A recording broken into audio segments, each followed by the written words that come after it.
1913년 9월 29일 런던으로 향하던 여객선 드레스덴호.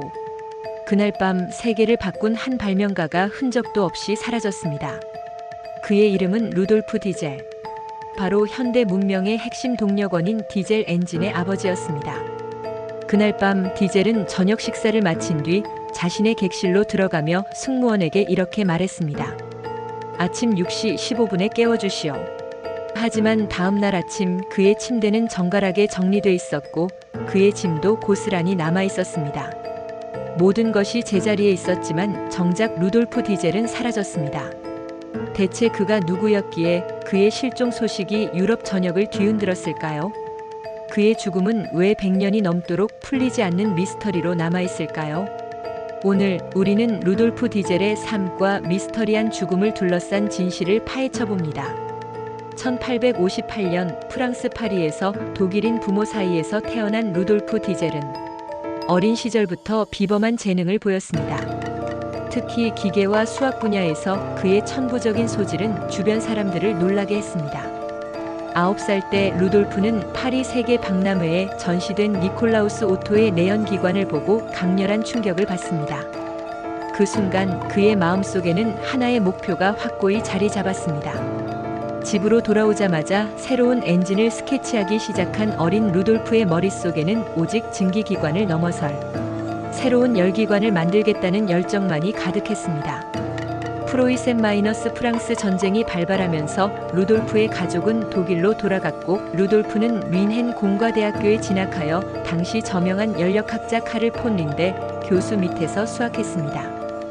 그의 관심은 언제나 에너지 효율이 높은 열기관을 개발하는 데 집중되어 있었습니다.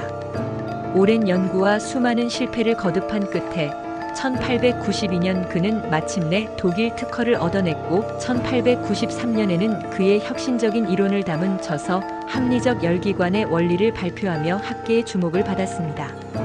그리고 마침내 1897년 루돌프 디젤은 숱한 시행착오와 좌절을 극복하고 실용적인 디젤 엔진을 세상에 내놓았습니다.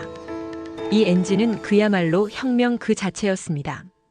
기존 증기기관보다 연료 효율이 30% 가까이 높아 경제적이었고 낮은 회전수에서도 강력한 힘을 발휘하는 뛰어난 성능을 자랑했습니다. 또한 연료는 비교적 저렴한 경유나 중유를 사용할 수 있었고 무엇보다 폭발 위험이 적어 안전성까지 뛰어났습니다. 이러한 장점들 덕분에 디젤 엔진은 선박, 기차, 중장비 등 다양한 분야에서 핵심 동력원으로 빠르게 확산되기 시작했습니다.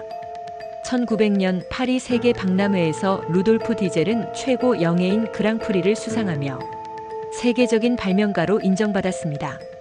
토머스 에디슨은 디젤 엔진을 인류의 가장 위대한 성취 중 하나라고 극찬했고 윈스턴 처칠은 금색이 가장 완벽한 걸작이라며 그의 업적을 높이 평가했습니다.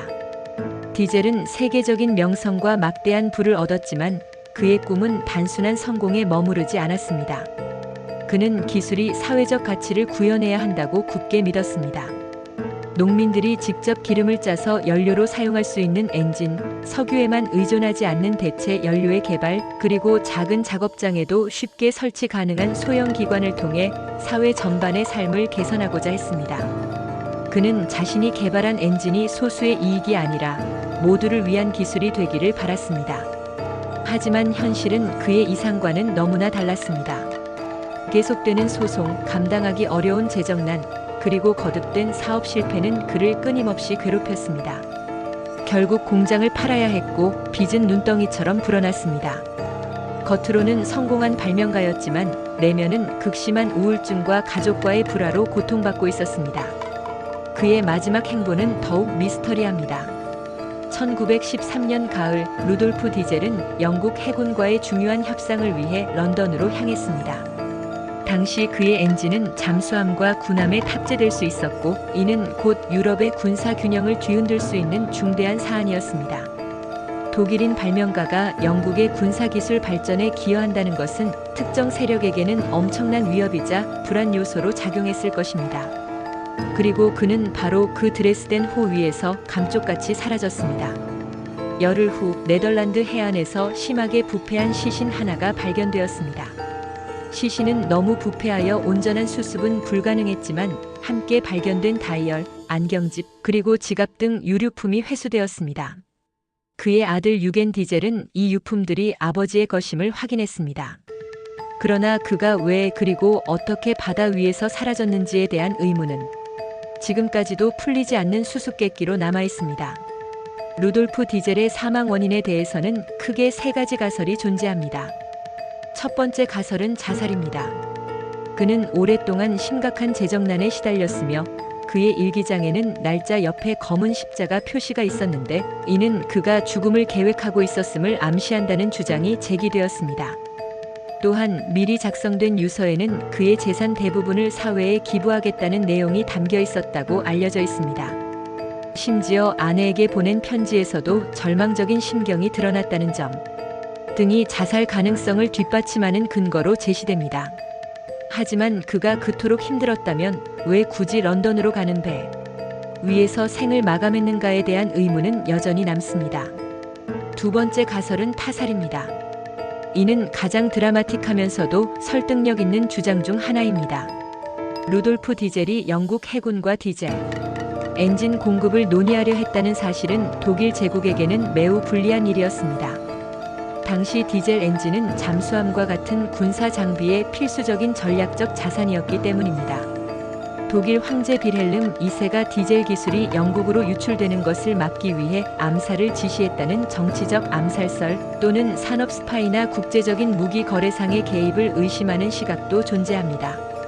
또한 그의 엔진이 석유뿐만 아니라 식물성 기름으로도 작동 가능하다는 점이 석유 재벌들에게 큰 위협이 되었을 것이라는 경제적 암살설도 제기됩니다. 미국 석유 재벌 존 디 록펠러가 자신의 석유 사업에 위협이 되는 디젤을 제거하려 했다는 주장까지 나왔습니다. 그가 런던에 도착하지 못한 것이 단순한 우연이었을까요? 그의 죽음 뒤에 거대한 권력의 음모가 숨겨져 있었던 것은 아닐까요? 세 번째 가설은 망명입니다. 일부에서는 그가 사실은 비밀리에 영국으로 망명하여 캐나다로 도피했다는 주장도 제기되었습니다.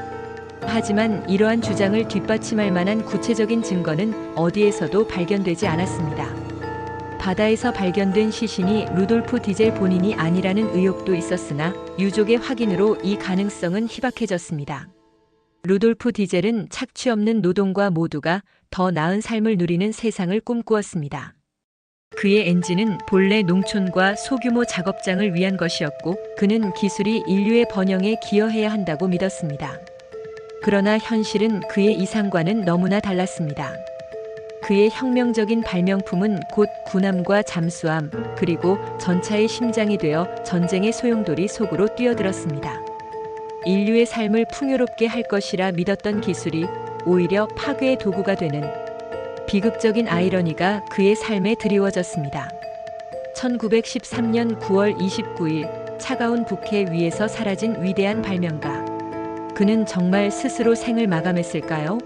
아니면 20세기 초의 복잡한 정치적, 경제적 이해관계 속에서 누군가의 손에 의해 역사 속에서 지워진 것일까요? 100년이 넘는 세월이 흘렀지만 루돌프 디젤의 마지막 순간은 여전히 짙은 안개 속에 가려져 있습니다. 그의 죽음을 둘러싼 미스터리는 그의 혁신적인 발명만큼이나 오랫동안 사람들의 호기심을 자극하며 역사 속에서 풀리지 않는 숙제로 남아 있습니다. 당신은 루돌프 디젤의 죽음에 대해 어떻게 생각하십니까? 그의 마지막 밤 드레스덴 호 위에서는 대체 무슨 일이 벌어졌을까요? 댓글로 여러분의 의견을 남겨주세요.